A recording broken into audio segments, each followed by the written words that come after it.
वो रात्रि काल में अपने ससुराल गए हुए थे। अच्छा, रात में ससुराल गए थे। ठीक है। अब कुछ कारण से वहाँ विवाद हो गया। ओहो। तो वहां से वो पैदल ही चले आ रहे थे। अच्छा। जैसे वो तालाब के पास में आया तैसे वो दानव प्रकट हुआ उनके सामने। अच्छा। अब उनसे संवाद करने लग गया, मतलब बात करने लगा। और अच्छा। संवाद बिल्कुल सामने उनके आया। छोड़ दो, मैं तुम्हारा भांजा हूँ, तुम मेरे मामा हो। अच्छा। बोले यार तेरी कोई बात बनने वाली नहीं है। हेलो दोस्तों, कैसे आप सब लोग। आप सभी के हृदय में बैठे परमात्मा को हमारा सादर प्रणाम।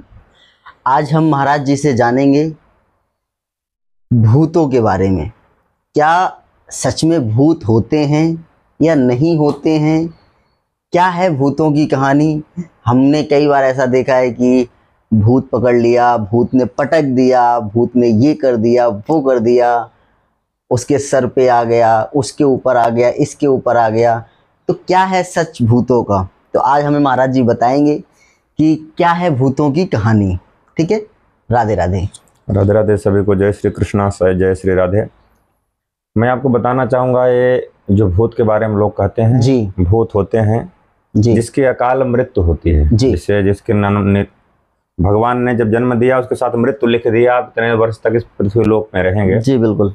जब व्यक्ति का समय नहीं पूरा होता, असीमा से पहले व्यक्ति की मृत्यु हो जाती है जी, तो उसकी आत्मा इस शरीर पर भटकती रहती है। उस आत्मा को लोग भूत कहते हैं। जी। मैं आपको एक बहुत सुंदर कथा सुनाऊंगा, कहानी सुनाऊंगा जो प्रत्यक्ष है। जी, हमारी जहाँ जन्मभूमि है, जी, आपकी जहाँ जन्मभूमि, हमारी जहाँ जन्मभूमि है, जन्मभूमि के पास में हमारे यहाँ एक तालाब है। तालाब है। जी। उस तालाब के पास में एक बहुत बड़ा गूलर का पेड़ है। गूलर होती है, पाखर गूलर जिसे कहते हैं। जी, जी। वो गूलर के पेड़ बहुत विशाल है। वहां पर आज बहुत प्रकार के भूत वहां रहते हैं। दानव भी रहते हैं, दैत्य भी रहते हैं, भूत रहते हैं। तो हमारे एक दादाजी लगते थे परिवार के जी, वो रात्रि काल में अपने ससुराल गए हुए थे। अच्छा, रात में ससुराल गए थे। ठीक है। अब कुछ कारण से वहां विवाद हो गया। ओहो। तो वहां से वो पैदल ही चले आ रहे थे। अच्छा। अब वो बेचारे, उनको लोग बहुत ज्यादा पूजा पाठ करते थे, उन्हें पंडा लोग कहते थे, पंडा जी। जी बिल्कुल। तो पूजा पाठ करते थे। रात्रि काल में करीबन 12 से 2 के बीच में बज रहा था, 2:30 बज रहे थे करीबन। वो वहां से गुजरे और जैसे वो तालाब के पास में आया तैसे वो दानव प्रकट हुआ उनके सामने। अच्छा। अब उनसे संवाद करने लग गया, मतलब बात करने लगा। और संवाद बिल्कुल सामने उनके आया। और संवाद करने लगे, अरे आज तुम तो बच के जाने वाले नहीं हो, गलती हो गई, मैं यहाँ से आ रहा हूँ, मेरे को रास्ते में आप कर गए, मेरे को छोड़ दो, मैं तुम्हारा भांजा हूँ, तुम मेरे मामा हो। अच्छा। बोले यार तेरी कोई बात बनने वाली नहीं है, आज मैं तेरे को छोड़ूंगा नहीं। अब वो उल्टे पैर सामने हो गए, क्योंकि आंखों से आंख मिला के बात कर रहे हैं, और पीछे पैर निकल रहे हैं, उल्टा चल रहे हैं, उनकी तरफ वो आ रहा, उल्टा चल रहे हैं। चलते कम से कम 1 किलोमीटर तक वो पैदल चलते रहे। दादाजी आपके? हाँ, हमारे बाबा जी लगते हैं, परिवार के हैं जी। वो चलते रहे और चलते इतने, हमारे यहाँ क्या होता है, जैसे 3 साढ़े 3 बजता है जी, हमारे यहाँ पत्थर की खदान है। पत्थर की खदान, जैसे पत्थर जो लगते हैं ना, पटिया होती है। जी, बिल्कुल। पत्थर उसकी खदान है। तो हमारे यहाँ उस समय उतने पेड़ वृक्ष होते नहीं थे, तो वहां पर हमारे यहाँ थोड़ी दूर पर, वहां जब ट्रक मुड़ते थे, बड़े बड़े ट्रक, तो उनका प्रकाश डायरेक्ट उसके शरीर में पड़ा। वहां पे 2:30 कितने बज गए, दानव के शरीर में प्रकाश पड़ा। वो तुरंत बैक हुआ, प्रकाश पड़ते ही बैक होने लग गया। बोले जा तू बच गया, तेरे को मैंने छोड़ दिया। अच्छा। तो उस दानव को छोड़ करके जैसे उनको छोड़ा, वो भागे। इतने में उनके क्या नाम से, पूरा सब कुछ, उनका लेटरिन बाथरूम सब कुछ छूट गया था। उनका डर के मारे देख के सामने उन्होंने छोड़ा। एक बकाया नहीं, और ऐसी कई एक भूतों का उनके सामना हुआ, उनको हुआ। बताएं महाराज जी आज थोड़ा सा। ऐसे ही उनके साथ हुआ। फिर उन्होंने डर के मारे उनका भागते हुए आए लोग। सुबह पूरा गांव इकट्ठा किया, कपकपी, उनको भयानक बुखार। अच्छा। उनके एकदम हाथ पैर पीले पड़ने लग गए। फिर लोग जो देखने वाले वैद्य वगैरह होते हैं, उन्होंने आकर के उनको देखा, समझाया, सब ठीक हुए। मतलब ये बात सत्य है कि भूत होते हैं। भागवत में वर्णन है, धुंधकारी तो भूत के रूप में भागवत कथा को श्रवण किया हुआ करके। अच्छा। जैसे प्रेत, तुलसीदास जी महाराज को प्रेत सिद्ध था, जिसने हनुमान जी का पता बताया उन्हें। अच्छा। हाँ, तो ये शास्त्रीय सम्मत भी, शास्त्र में प्रमाण भी है इसका। ऐसा नहीं कोई मतलब मनमुखी बातें हैं। तो होते हैं, आज भी भूत होते हैं, लेकिन किसी का अनिष्ट नहीं चाहते हैं। अनिष्ट नहीं चाहते हैं। हम लोग जहाँ एक बार विद्यालय में पढ़ने के लिए जाते थे, बहुत बड़ा इमली का पेड़ था। इमली? हाँ, उसमें चुड़ैल रहती थी। इमली महाराज जी कहते हैं जोगनी, कुछ ऐसा कुछ होता है। जोगनी उससे भी कहते हैं। उसमें रहते हैं भूत प्रेत। वो निवास करते हैं, अनादिकाल से रहते हैं। अच्छा, किन पेड़ों में ज्यादा भूत वगैरह रहते हैं? मतलब कि ये जितने हमारे जितने पुराने पेड़ हो जाते हैं, पुराने पेड़ों पर ही निवास करने लग जाते हैं। अच्छा। जैसे बरगद हो गया, बट वृक्ष हो गया, पीपल, बरगद, ऐसा बड़े जितने पेड़ होते हैं इन पर ही ये निवास करते हैं। गाँव में उनका भाग भी दिया जाता है। हमारे यहाँ लठियारे बीर बाबा है। अच्छा। वो प्रत्यक्ष प्रकट हो जाते हैं। अच्छा, अब जैसे आज भी प्रकट हो जाते हैं। उनको रोज भाग, पूरा गांव का क्षेत्र भाग उनको भाग देता है। खलिहान में हमारे लोगों का खेत पे से सब कुछ सामान पड़ा रहता है। कोई व्यक्ति की क्षमता नहीं है कोई उस सामान छुड़ा के लेके चला जाए। जो चोरी करने आया वो बच के नहीं गया, किसी के रूप में सर पे रूप में डस लिए, किसी के रूप में किसी अन्य प्रकार रूप बना करके वो डस लेते थे। एक बार तो मैंने भी भूत देखा है जी। क्या हुआ था महाराज जी, मैं अपनी बताता हूँ आपको।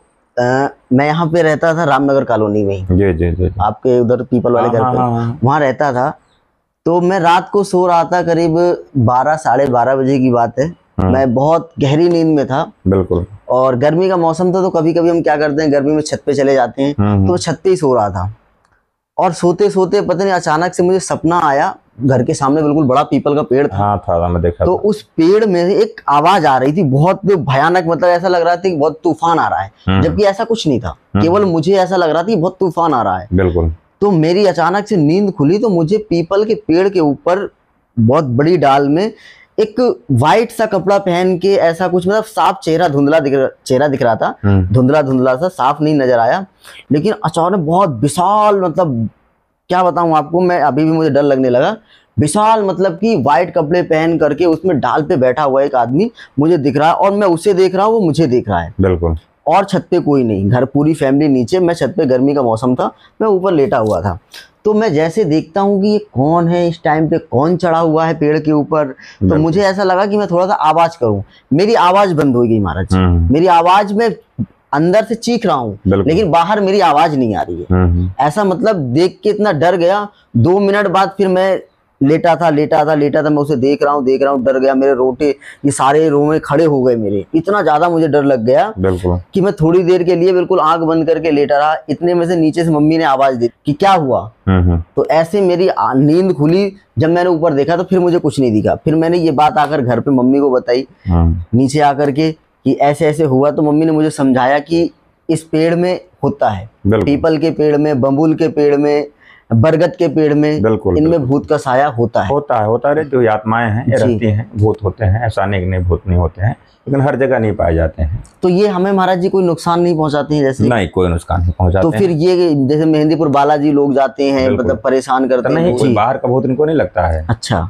इनके जो पूर्वज ही होते हैं वही उनको, अभी आदमी इसीलिए तुम्हें पूर्वजों को अपने जो पितर उनके होते, रुष्ट होते, तो अपने आप को परेशान करते हैं। वो व्यक्ति को कोई जरूरी नहीं है कि आपको भूत आपको अगर परेशान कर रहा है तो आपको दुश्मनी तो भी परेशान कर रहा है। अच्छा अच्छा। प्रेम से भी परेशान करता है। अच्छा। मेरे जैसे मामा जी का मेरा छोटा सा बालक था, खत्म हो गया था जी। वो भूत बन गया, ऐसे आता था, कभी कभी किसी को छू देता था प्रेम से, तो आदमी बीमार पड़ जाता था व्यक्ति। अच्छा। जो गाँव के लोग होते हैं ओझा वैद्य वगैरह, उन्होंने तुरंत दिखाया, वो ठीक हो जाते थे। तो ऐसा होता है, लेकिन जरूरी नहीं है। लेकिन जिसको जैसे किसी के वहाँ पे रह रहा है कोई, उस पेड़ को आपने काट दिया तो आपको पकड़ लेगा, छोड़ेगा नहीं। फिर वो व्यक्ति, किसी घर को आप उजाड़ोगे क्या होगा? वो कोई कहीं की समाधि बनी हुई, यहाँ पे आप जाकर कोई गलत कृत्य कर दिया आपने, तो आपको पकड़ लेंगे वो। अच्छा, ऐसा? बिल्कुल हाँ। अगर रह रहे हैं अपने रास्ते से, से कोई लेना देना नहीं है, कोई। बहुत बहुत धन्यवाद महाराज जी, आपने हमें भूतों के बारे में इतना कुछ बताया। डर तो मुझे अभी भी लग रहा है, मैं बात कर रहा हूँ लेकिन मेरे सारे रोंगे खड़े हो गए हैं। तो महाराज जी ने बताया कि हमें भूत केवल ऐसा होता है जैसे कि बेवजह की मौत, किसी ने फांसी लगा ली, किसी ने आग लगा लिया, सुसाइड कर लेते हैं, तो उनकी आत्माएं भटकती रहती हैं। तो कभी किसी को परेशान करना, कभी किसी को परेशान करना, ये लगा रहता है। बहुत बहुत धन्यवाद महाराज जी। राधे राधे, जय श्री कृष्णा।